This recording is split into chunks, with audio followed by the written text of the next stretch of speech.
right, so today we're going to take a deep dive into the work of Christine Clepper Musser and her platform called The Wandering Pen. Okay.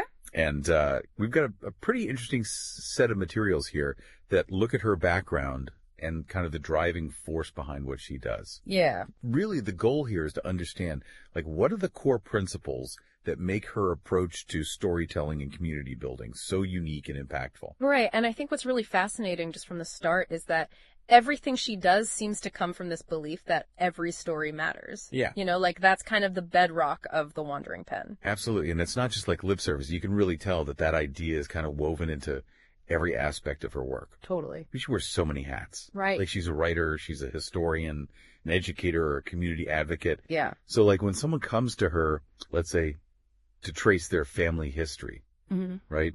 Does that historian background, like, does that actually inform the way she helps them shape their own story? You know, it seems like it really does. Because the sources suggest that her historical background gives her a deep understanding of narrative and context. Right. And that just like enriches her ability to guide someone as they're writing a memoir. And then you can also see how her experience as an educator probably shapes her community advocacy. Right. Because she's like fostering a supportive learning environment wherever she goes. Yeah. And so we see this in how dedicated she is to helping people reach these very specific personal goals. Absolutely.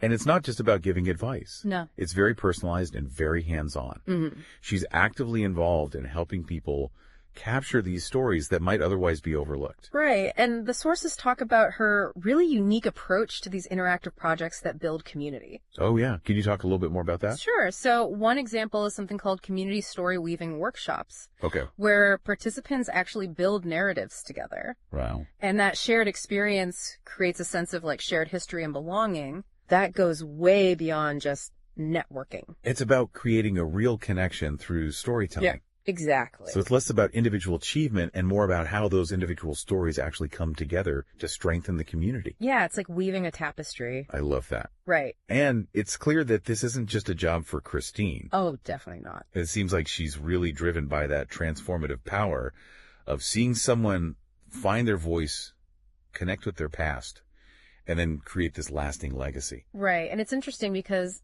the sources point to her own resilience in the face of some personal trauma as something that really shaped her authenticity and her priorities. That adds another layer to it, doesn't it? Definitely. Knowing that her own personal journey informs her approach.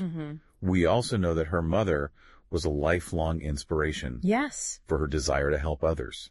And we have a really powerful example of that. Yeah. The sources detail her work with 3 teenage mothers who had dropped out of high school. And with support from a former principal named Sam Gruber and the Cumberland Valley School District, she helped them get their high school diplomas. That's amazing. It's a great example of her commitment. Right. Really is. Yeah. So for those of you who want to learn more, you can visit the Wandering Pen website. Okay. That's thewanderingpen.net.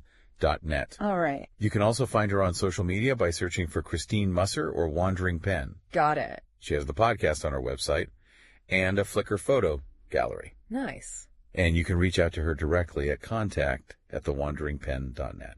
So to kind of bring it all together, I think it's clear that Christine Clepper Musser's work through The Wandering Pen is driven by this deep belief in the importance of individual stories and the power of community connection. Right. And her personal experiences and her dedication to empowering others are really central to her impact. Absolutely. So I want to leave you with a thought. Okay.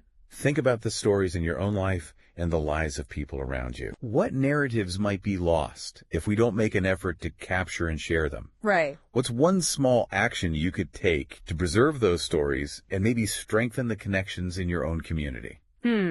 That's a great question. It's something to think about. Yeah. Thanks for joining us for this deep dive. Of course. We'll see you next time. Sounds good.